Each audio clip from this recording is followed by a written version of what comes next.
Dia boleh paparkan slide ataupun nota yang akan saya bentang di skrin besar di belakang ini. 39 muka surat, saya tak bentang semua. Dia ada beberapa subtopik yang penting. Pertama, pendakwah bukan penghukum. Yang kedua, malam abid, siangnya kuda. Yang ketiga, matang dan sejahtera. Ini subtopik. Yang keempat, tenang dan berlapang dada. Yang kelima, duta ummah dan dakwah tanpa lelah. Yang keenam, qudwah hasanah dan uswah tayyibah. Yang ketujuh, miliki ilmu dan syakhsiah Islamiah. Yang ke-8, melazimi qiyamul lail dan sucikan jiwa. Yang ke-9, membaca dan menulis. Yang ke-10, batu lawan buah. Yang ke-11, meraihkan semua dan berlapang dada. Dan yang ke-12, meniru, memandu, bukan meniru. 12 subtopik ini akan membincangkan tentang kepribadian pendakwah. Baik, saudara yang dihormati sekalian, dengan tema yang kita bawa, yaitu semarakkan dakwah, meraih hidayah. Maka kita telah luncurkan bulan dakwah bagi kita turun ke tengah masyarakat di semua peringkat, memahamkan masyarakat umat Islam tentang Islam dan juga rakan-rakan yang belum lagi memeluk ajaran Islam agar mereka memahami agama Islam dan tidak memusuhinya. Karena kita menyadari kekangan pada orang-orang Islam ialah kegagalan untuk memahami Islam, yaitu Islamofobia. Sehingga sebahagian di kalangan mereka yang belum memeluk ajaran Islam ini begitu prejudis terhadap Islam. Dan ini pengalaman yang kami alami melalui lajnah apabila kita hantar surat nak bertemu dengan pihak gereja, dengan pihak ketua-ketua agama, Hindu, Buddha. Peringkat awal, mereka menolak pertemuan dengan kita. Satu dalam kepala mereka ialah PAS ini ekstrim dalam menyampaikan dan melakukan kerja-kerja dakwah ini. Sama juga dengan mereka yang telah Islam tetapi tidak menghayati dan mempraktiskan amalan Islam dalam kehidupan mereka. Mereka berasa cuak dengan cara PAS berjuang. Mereka menganggap PAS menunggang agama, melibatkan Islam dengan politik, mencampur adukkan politik dengan agama. Mereka berasa hairan dan pelik macam mana PAS memperjuangkan Islam di pentas politik dan bercakap tentang politik dengan nada Islam. Akhirnya, golongan sasar yang seperti ini perlu kita temui di semua peringkat, pusat, negeri, kawasan, dengan pelbagai bentuk aktiviti. Termasuklah satu idea yang saya sangat selut, satu idea yang brilian daripada wilayah persekutuan apabila menganjurkan festival teh pada pagi tadi. Ini saya kira satu bentuk dakwah kontemporari yang boleh kita hayati dan kita kembangkan selepas ini ke segenap ruang dan peluang yang kita ada untuk menyampaikan risalah Islam. Jadi ini adalah contoh-contoh kita menkedisini-kiniankan. Maknanya kita meremajakan ataupun memperbaharui pendekatan dakwah agar sesuai dan tepat dengan keperluan dan tuntutan semasa. Jadi sebab itulah kita sangat memerlukan doa, memerlukan pendakwah-pendakwah yang aktif dan cekal untuk turun ke medan. Kerana dakwah dia tidak sekadar di dewan, dia tidak sekadar di pejabat, dia tidak sekadar di ruang-ruang tertentu dengan perasaan kekitaan saja ataupun rasa kelompok kita saja, tetapi dakwah itu dia mesti keluar. Kalau siasat itu urusan politik, untuk memenangi pilihan raya, menghantar wakil kita ke Dewan Rakyat, ke Dewan Negara, ke Dewan Undangan Negeri, tempat menggubal undang-undang, membuat polisi supaya kita dapat melaksanakan syariat Allah di atas tanah air kita, maka dakwah itu adalah membawa sisi risalah Islam yang kita perjuangkan ini keluar daripada kelompok parti untuk menemui semua masyarakat dan umat manusia dalam negara kita. Dia macam penerangan. Sebab itu dulu nama lajnah penerangan dan dakwah. Tetapi oleh kerana kita memahami dua konteks yang sedikit berbeza dan besar saiznya, maka diasingkan lajnah penerangan dengan lajnah dakwah. Lajnah penerangan akan menumpukan kepada polisi dan dasar parti penerangan-penerangan berkenaan dengan gerak kerja dan juga aktiviti-aktiviti yang membawa hala tuju parti. Sementara lajnah dakwah akan terus mensasarkan secara spesifik membawa risalah Islam yang menjadi dasar kepada perjuangan Islam. Merujuk kepada pasal yang ketiga, Perlembagaan PAS. Dasar PAS ialah Islam. Jadi Islam itulah yang kita bawa kepada masyarakat dalam pelbagai bentuk pendekatan yang berkesan kepada masyarakat. Dan di samping itu kita ada satu lagi, tarbiyah, yang akan fokus kepada pengkaderan dan pembinaan dalaman dengan mensasarkan 3 elemen, iaitu pembentukan akidah supaya akidahnya sahih, dan pembentukan fikrah supaya fikrahnya sarah, dan pembentukan syakhsiah supaya syakhsiahnya saleh. Dengan 3 elemen itu, dalam proses pengkaderan, dia akan melahirkan ahli parti yang baik, ahli parti yang berkualiti, bukan sekadar menyertai parti ini dengan semangat-semangatan ataupun ikut-ikutan semata-mata. Baik, muslimin dan muslimat yang dirahmati Allah sekalian. Pertama, saya sebut tadi, topik ataupun subtopik kepada kepribadian pendakwah ini ialah pendakwah bukan penghukum. Nahnu du'atun la qudat. Kita adalah pendakwah. Kita menyampaikan risalah Islam, kita tidak menghukum. Ini kepribadian nombor 1 sebagai seorang da'i, sebagai seorang pendakwah. Artinya kita dalam menyampaikan risalah, tujuan nombor 1 kita ialah nak menyelamatkan orang. Nak berikan kefahaman Islam kepada dia. Kalau kita menghukum mad'u kita, ataupun sasaran dakwah kita, artinya kita telah membina benteng dan kita telah menjauhkan diri daripada mad'u kita. Maka risalah Islam yang kita nak bawa itu akan terhenti dan kita gagal menunaikan tanggungjawab sebagai seorang pendakwah. Justru itu kita jangan menghukum. Hukum setengah tu, hukum sebagai ahli neraka ke, hukum sebagai taghut ke, hukum sebagai munafik ke, hukum sebagai kafir ke, itu tidak boleh. Itu bukan tugas kita. Tugas kita ialah menyampaikan Islam dan boleh kita menyatakan batas-batas iman dan kufur supaya masyarakat sama ada umat Islam dan lainnya tidak terjebak dalam perangkap kekufuran, kemunafikan, kefasikan dan sebagainya. Tetapi untuk menghukum sipulan bin sipulan kerana dia tidak menerima dakwah yang kita sampaikan dengan marah dan emosi, kita kata dia tahu, tak boleh. Itu bukan tugas kita. Sebaliknya, dengan sabar, dengan tenang, terus sampaikan risalah Islam ini kepadanya. Mudah-mudahan satu hari dia akan menerima hidayah. Sebab kita tengok sendiri dah dengan mata kepala kita. Dalam perjalanan perjuangan kita yang panjang ini, sejak daripada tahun 50-an parti ditubuh sampai sekarang, 70 tahun lebih, kita menyaksikan bagaimana orang yang dulunya kuat menentang, sekarang ini telah bersama dengan kita. Kenapa tidak? Kalau itu bukan hidayah daripada Allah Subhanahu wa taala.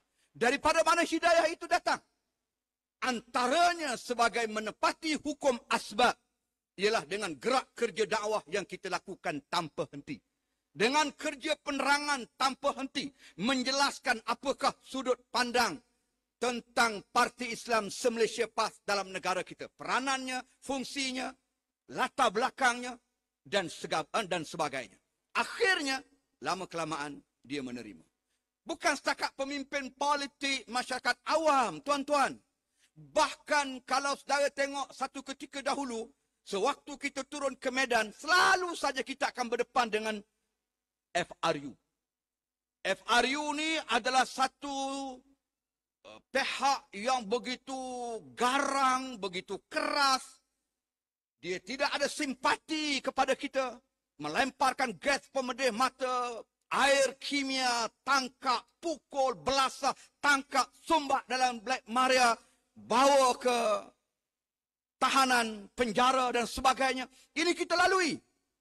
Tetapi tuan-tuan perasan ataupun tidak, mutakhir ini ramai bekas-bekas anggota FRU telah menyertai Parti Islam se-Malaysia PAS.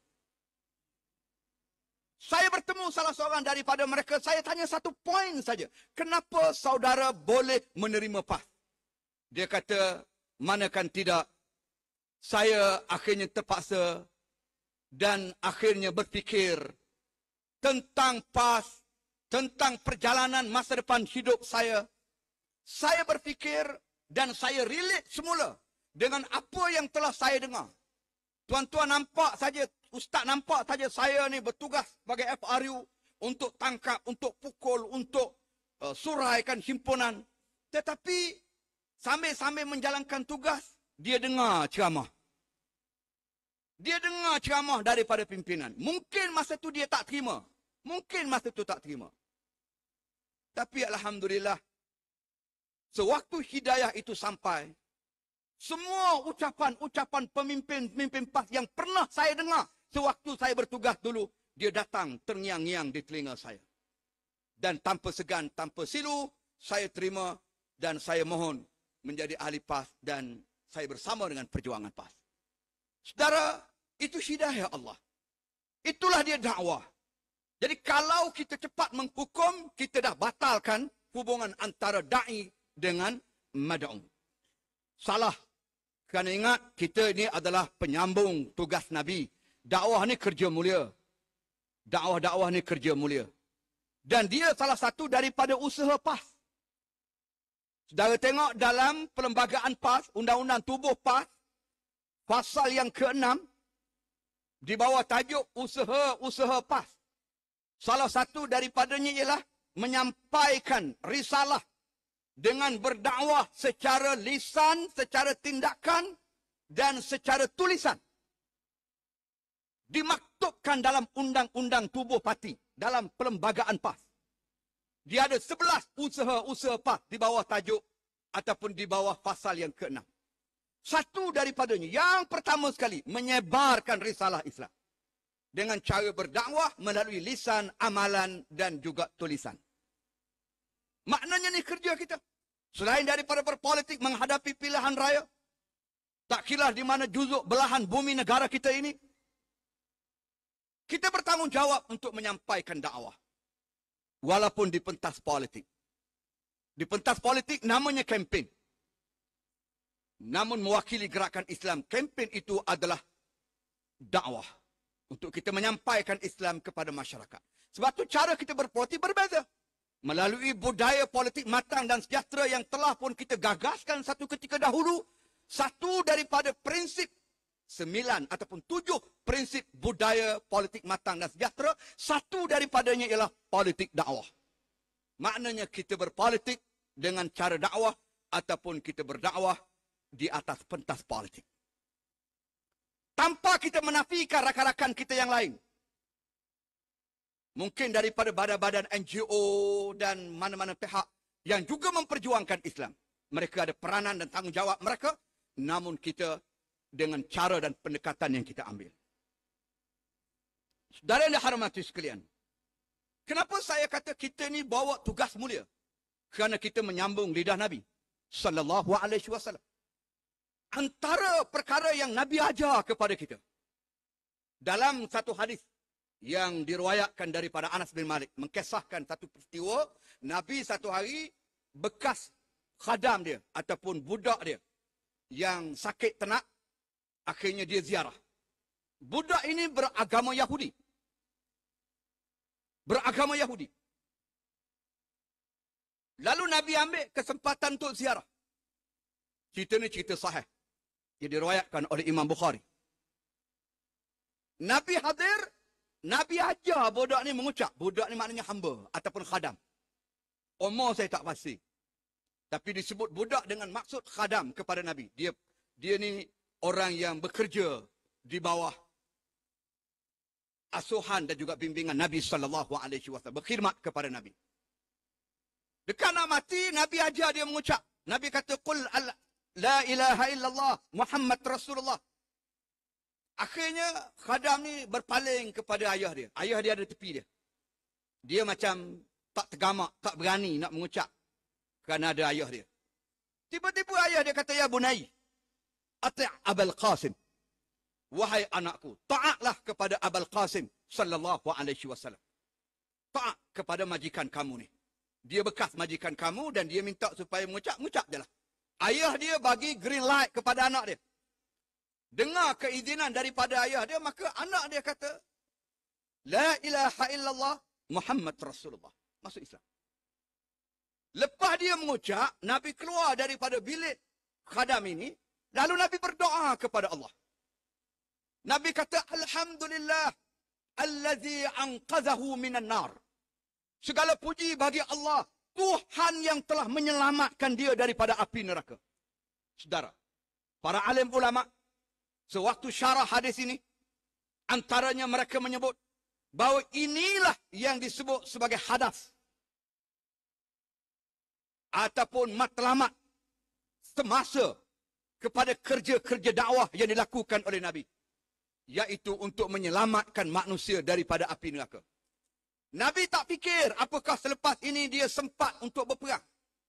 Dia sempat untuk memberi sokongan kepada gerakan Islam yang dipimpin oleh Nabi. Dia sempat untuk bersama dengan Nabi turun menyampaikan dakwah. Nabi tak fikir itu. Nabi fikir, biarlah sebelum dia menghembuskan nafas yang terakhir, dia sempat beriman kepada Allah, membebaskan diri daripada syirik. Menyelamatkan dia daripada api neraka. Itulah kerja dakwah. Kalau ini kerja kita, kerja Nabi, kerja yang menjadi matlamat kepada dakwah, maka dia tidak ada penghujungnya. Dan dia tidak ada limitnya. Jadi tak bolehlah kita mengambil pendekatan sekalipun di pentas politik. Mungkinlah kalau tuan-tuan tengok saya berbeza dengan pandangan ataupun sudut pandang tuan-tuan, tak mengapalah saya berlapang dada. Tapi saya nak sebut, meskipun tuan-tuan sedang berdepan dan berpencak, berucap di pentas politik, jangan sampai kita mengguna perkataan-perkataan politik kita itu menjauhkan orang daripada parti kita, menjauhkan orang daripada Islam terutama yang kita perjuangkan dengan bahasa-bahasa kesak ataupun dengan hukuman yang kita jatuhkan pada audien. Jangan. Terutamanya jangan memperbodohkan audien. Ni apa semua ni, kamu semua ni, yang datang semua ni. Ha? Bodoh. Tak faham-faham. Jangan kata begitu. Sebab kalau kita kata bodoh je, kita telah hukum. Itu tahanlah hukum bodoh. Kalau hak zaman-zaman dulu tu, saya kira tak berlaku dah sekarang ni. Ni cuma peringatan sajalah. Ni hak dulu-dulu. Saya faham. Dia berlaku begitu kerana ketegangan politik. Kerana pertembungan politik yang dihadapkan kepada kita oleh musuh. Jadi kita berasa macam, takkan tak duduk diam. Mana maruah kita? Begitu. Jadi sedailah hormati. Akhirnya kita pun balas balik. Balas balik tu, kita maki balik, kita berlawan dengan audien, yang sepatutnya kita nak selamatkan dia daripada api neraka. Sekurang-kurangnya dalam konteks politik, kita nak dia undi kita. Jadi kalau kita hukum audien, sasaran kita, pengundi kita, jadi bagaimana pengundi itu akan jatuh hati untuk mengundi kita dalam pilihan raya? Justru itu dalam konteks ini saya kira kita kena banyak berlunak.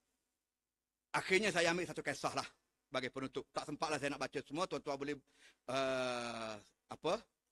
snap ataupun scan QR yang telah kita sediakan untuk dapatkan kertas kerja ini ataupun nota e-nota ini untuk kita faham dan kita hadam bersama dan boleh kita lebarkan di peringkat kawasan, negeri masing-masing insya-Allah.